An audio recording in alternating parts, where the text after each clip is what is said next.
面对前来抢夺异火和焚诀的木谷，萧炎立刻心魔，成功闯关，积压多年的愤怒彻底爆发。饶氏冰河谷一番争斗在所难免。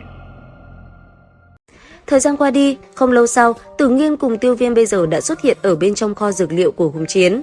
Vừa bước vào, nhìn những dược liệu quý hiếm được xếp đầy trong kho, Tiêu Viêm đảo mắt nhìn quanh không khỏi kinh ngạc. Rất nhanh, sau khi trò chuyện cùng Tử Nghiên và Hùng Chiến một chút, Tiêu Viêm cũng liền tiến hành tìm kiếm dược liệu. Và rốt cuộc sau một lượt đi vòng quanh nơi này, Tiêu Viêm cũng tìm được 3 loại dược liệu mình cần, đó là Long Tâm Cửu Diệp Chi, Ma Huyết Linh Quả và Thăng Tiên Thảo để hoàn thành nhiệm vụ bên trong đan giới. Tuy nhiên, sau khi hoàn thành xong nhiệm vụ, Tiêu Viêm vẫn chưa rời đi mà tiếp tục tìm thêm một loại dược liệu nữa, đó chính là Thiên Ma Phỉ Thạch Tinh. Lần tìm kiếm này, Tiêu Viêm đã phải mất rất nhiều sức lực. Trong thời gian đó, Tử Nghiên ở bên cạnh thì ngáp ngắn ngáp dài, trên miệng không ngừng nhai tóp tép mấy viên đan dược mà Tiêu Viêm đưa cho. Còn Tiêu Viêm tìm kiếm một hồi lâu, rốt cuộc anh ấy cũng tìm thấy thứ mình cần. Xong xuôi, Tiêu Viêm nhìn Tử Nghiên và Hùng Chiến nói: "Mang ta đến một mật thất, ta phải phối chế vài thứ." Nghe vậy, Hùng Chiến cũng gật đầu, sau đó cả ba lại một lần nữa rời đi. Không lâu sau, ba người đã tới cánh cửa mật thất, nhìn hai người Tử Nghiên, Tiêu Viêm cất lời nói: "Trước khi ta ra, ngàn vạn lần không được cho ngoại nhân quấy rầy." Nghe vậy, Hùng Chiến gật đầu, còn Tiêu Viêm mở ra cánh cửa trước mắt, rất nhanh, anh ấy đã liền đi vào gian mật thất rồi ngồi xuống. Sau đó, Tiêu Viêm cũng liền lấy ra Địa Tâm Hồn Tủy cùng Thiên Ma Phỉ Thạch Tinh và Đan Linh Tương rồi bắt đầu quá trình dung hợp 3 loại dược liệu này lại với nhau. Cứ như thế, ở bên trong gian mật thất, Tiêu Viêm bàn tay uyển chuyển, một luồng hỏa diễm màu xanh không ngừng bốc lên. Chỉ trong thoáng chốc, bên trong cái dược đỉnh, những loại dược liệu kia sau một hồi rốt cuộc cũng dung hợp lại với nhau. Đến đây, Tiêu Viêm vui sướng, ngay lập tức anh ấy cũng liền tiến hành hấp thu đoàn chất lỏng ở bên trong dược đỉnh. Chỉ trong nháy mắt, mang theo Địa Tâm Hồn Tủy tiến vào thể nội, cơ thể Tiêu Viêm cũng liền xuất hiện sự khác biệt. Đồng thời vào lúc đó, ở vị trí mi tâm, Tiêu Viêm cảm giác có từng cơn đau xuất hiện, làm đại não của anh ấy như muốn nổ tung. Một hồi lâu sau, Tiêu Viêm mới bình tĩnh trở lại, cơn đau nhức cũng dần tan biến. Cùng lúc này, bên ngoài gian mật thất, linh khí từ khắp mọi nơi cũng dần truyền đến, điểm đích của nó chính là mi tâm của Tiêu Viêm. Chứng kiến cảnh tượng này, Hùng Chiến kinh ngạc nói: "Loại linh khí này chỉ có một ít bát phẩm luyện dược sư mới có thể hấp thu, Tiêu Viêm thành công rồi." Theo ánh mắt Hùng Chiến nhìn lên, càng ngày, những luồng linh khí kia ngày càng được Tiêu Viêm vận chuyển theo khẩu quyết tiến hành hấp thu nhiều hơn. Tuy nhiên, chỉ ít lâu sau, từ trên đỉnh của gian mật thất, luồng năng lượng kia đột nhiên ngưng tụ lại, rồi hóa thành một hư ảnh chân thân khổng lồ, đứng sừng sững giữa trời. Nhìn hư ảnh Tiêu Viêm khủng bố do linh lực biến thành, Hùng Chiến kinh ngạc thất thanh nói: "Đây là hư ảnh do linh hồn ngưng kết thành sao?" Lời vừa dứt, Hùng Chiến trố mắt nhìn lên cao, thì thanh âm Tiêu Viêm lại đột nhiên vang lên nói: "Hùng Chiến đại ca, thử tiếp một hồn thủ ấn của ta xem." Thanh âm vừa kết thúc, hư ảnh khổng lồ trên trời cao đột nhiên tỏa ra năng lượng mạnh mẽ, sau đó, một trường hồn thủ ấn cũng liền đánh xuống. Đối diện với nó, Hùng Chiến rất nhanh ngưng quyền, một luồng năng lượng mạnh mẽ bạo phát rất nhanh, đã liền đón đỡ hồn thủ ấn của Tiêu Viêm. Trong khoảnh khắc va chạm, một vụ nổ cũng ầm ầm bạo phát làm nơi đây rung động, kinh khí phóng ra lập tức đẩy lùi Hùng Chiến lại phía sau.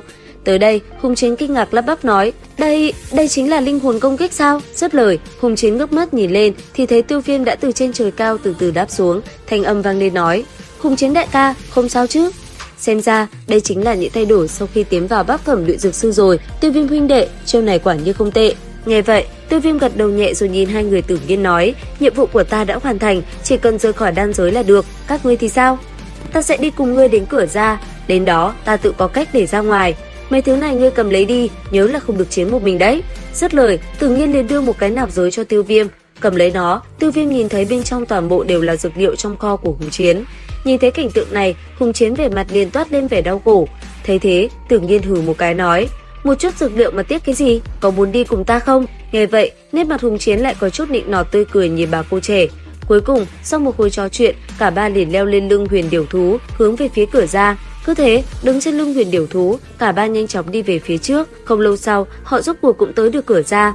Rất nhanh, Tiêu Viêm thân hình cũng liền xuyên qua vòng xoáy không gian rồi biến mất. Ở bên cạnh, Tử Nghiên cũng nhẹ nhàng lướt qua kết giới rồi cứ thế rời đi. Cũng trong lúc đó, ở tại bên ngoài, ngay khi cánh cửa đại môn mở ra, từ trong không gian màu tím ở giữa không trung, thân ảnh đám người Tào Dĩnh rất nhanh đã xuất hiện. Sau đó, họ cứ thế đứng hiên ngang trên thạch đài để chờ tới vòng thi đấu cuối cùng. Dưới hàng ghế khán giả, nhìn thời gian sắp kết thúc mà đám thiên tài kia đã lần lượt đi ra gần hết, Tiểu Y Tiên cùng Diệp Trọng, trưởng lão trên nét mặt có chút lo lắng. Tuy nhiên, sau một hồi chờ đợi, Tiêu Viêm rốt cuộc cũng từ bên trong cánh cửa đại môn kia đi ra. Nhìn thấy thân ảnh này, Hân Lam vui sướng nói: "Là Tiêu Viêm đại ca." Nghe vậy, Diệp Trọng vuốt nhẹ râu cười đáp: Ta đã nói rồi, lấy thực lực của Tiêu Viêm tiên sinh, sao có thể không qua cửa ải thứ hai này chứ? Nhìn thấy bộ dáng ung dung của Tiêu Viêm, Tiểu Y Tiên cũng khẽ cười nhẹ. Cùng lúc này, trên đài cao, ba vị cự đầu của đan tháp cũng đồng thời nhìn về phía Tiêu Viêm. Khi thấy Tiêu Viêm, Huyền Y kinh ngạc nói, linh hồn dao động của tên này tự hồ có điểm quái dị, có lẽ đã tiến vào linh cảnh. Lão già Dực Trần này đúng là có mắt nhìn, thật làm cho người khác hâm mộ. Đan hội lần này, cho dù là Tào Dĩnh hay Đan Thần muốn thắng được, đều sẽ rất khó. Muốn thắng lão già kia một lần, thật sự khó khăn đến vậy sao? Dứt lời, Huyền Không Tử đảo mắt nhìn quanh nơi này một lượt, sau đó thanh âm vang lên nói, chúc mừng các ngươi đã thông qua lần tuyển chọn thứ 2. Tiếp theo là vòng cuối cùng, mời tất cả người dự thi lên đài. Trong vòng này, không có quy củ hạn chế, các ngươi hãy cố hết sức luyện chế ra đan dược có phẩm chất tốt nhất. Lời của ông vừa dứt, những thí sinh cũng mau chóng chọn cho mình một chỗ trên đài cao rồi đáp xuống, ánh mắt vui sướng đảo qua xung quanh.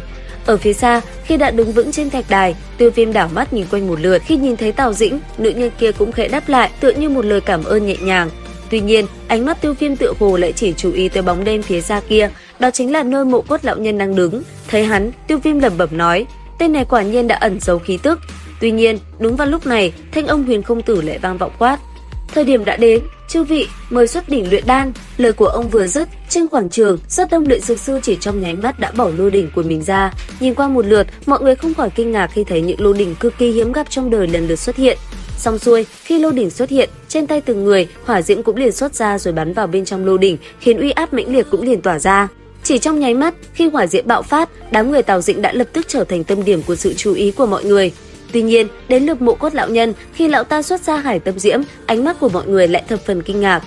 Thấy vậy, Tiêu Viêm phía xa cười nhẹ một cái, sau đó anh ấy liền xuất ra lưu ly liên tâm hỏa cùng với hai tâm diễm đỏ uy áp, khiến quảng trường như dậy sóng. Trên đài cao, ba vị cự đầu giật mình nói, ta đoán không nhầm, dị hỏa của Hắc Anh Nhân kia chính là hải tâm diễm xếp hạng 15 trên dị hỏa bảng. Dị hỏa của Tiêu Viêm so với hải tâm diễm còn mạnh hơn, thế nhưng ta lại cảm thấy có gì đó rất lạ. Có gì đó không đúng, trong 10 loại dị hỏa đứng đầu thì loại thứ 5 tuy nhìn gần giống thứ này, nhưng xem xét cẩn thận thì lại thấy sự khác biệt rất lớn. Chẳng lẽ tên nhóc này lại tìm ra một loại dị hỏa mới sao? Xem ra tên nhóc này giấu không ít bí mật, đan hội lần này càng lúc càng thú vị, dị hỏa chi chiến cũng đã nhiều năm chưa xuất hiện. Dứt lời, theo ánh mắt ba người nhìn xuống dưới thì xa xa, tất cả những luyện dược sư cũng đã bắt tay vào quá trình luyện chế đan dược. Chỉ trong nháy mắt, từng đạo ánh sáng tỏa ra với màu sắc khác nhau tràn ngập nơi này, khiến trên đài cao như đang nóng lên. Cứ thế, từng người, ánh mắt tất cả đều chăm chú nhìn vào lô đỉnh trước mắt của mình, cẩn thận từng chút một. Còn Tiêu Viêm, anh ấy cũng đang vô cùng chăm chú. Vừa làm, anh ấy vừa cẩn thận suy nghĩ. Lần này, thứ anh ấy luyện chế chính là sinh cốt dung huyết đan. Tuy nhiên, dựa vào nó có thể giành được chiến thắng hay không vẫn còn là một câu hỏi lớn. Nghĩ tới đây, Tiêu Viêm hít sâu một hơi, bàn tay lại tiếp tục điều khiển hỏa diễm, làm cho những đoàn dược liệu kia dần tan chảy. Và rốt cuộc, sau một hồi, bên trong lô đỉnh của Tiêu Viêm, một đoàn chất lỏng cũng có dấu hiệu ngưng tụ lại.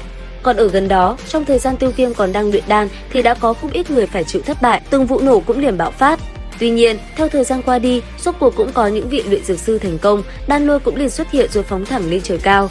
Sau đó, khi đan lôi kết thúc, họ liền thu đan dược vào tay, nhìn qua nó mới thấy đây đều là thất phẩm đan dược. Càng đặc biệt hơn, trong một thoáng mơ hồ lại cùng lúc có 9 người thành công dẫn ra 9 đạo đan lôi cùng xuất hiện, khiến tất cả không khỏi kinh hãi. Cứ thế, lần lượt từng luồng lôi điện đánh xuống, thoáng chốc Tống Thanh, Đan Thần cũng đã thu được đan dược vào tay. Sau một hồi đến lượt Tào Dĩnh, khi luồng ánh sáng màu đỏ từ trời cao phóng lên, cũng là lúc đan lôi kinh người xuất hiện. Đến khi thành công áp chế được đan lôi, một quả bát phẩm đan dược cũng liền xuất hiện trong tay. Tới đây, sân đấu chỉ còn lại Tiêu Viêm cùng mộ cốt lão nhân mà thôi. Bất chợt, đến lượt Tiêu Viêm, một luồng ánh sáng xanh kinh người mang theo tiếng rồng ngâm kinh khủng cũng phóng thẳng trời cao, sấm sét đánh xuống làm nơi đây như rung động. Bên cạnh anh ấy, mộ cốt lão nhân cũng không kém hơn, từ trong lô đỉnh của hắn, một cột sáng màu xanh cũng phóng thẳng lên trời cao, một con dao long cũng liền xuất hiện cất lên tiếng gầm thét vang vọng 9 tầng trời, làm nơi đây phong vân biến sắc. Cứ thế, hai loại hỏa diễm so kè nhau, trên quảng trường xuất hiện từng đạo năng lượng nóng cháy tỏa ra làm mọi người kinh hãi. Và liệu rằng Tiêu Viêm có giành được chiến thắng hay không? Theo dõi kênh YouTube Review 5 phút để biết thêm chi tiết trong tập 124 các bạn nhé. Video đến đây là hết. Xin chào và hẹn gặp lại!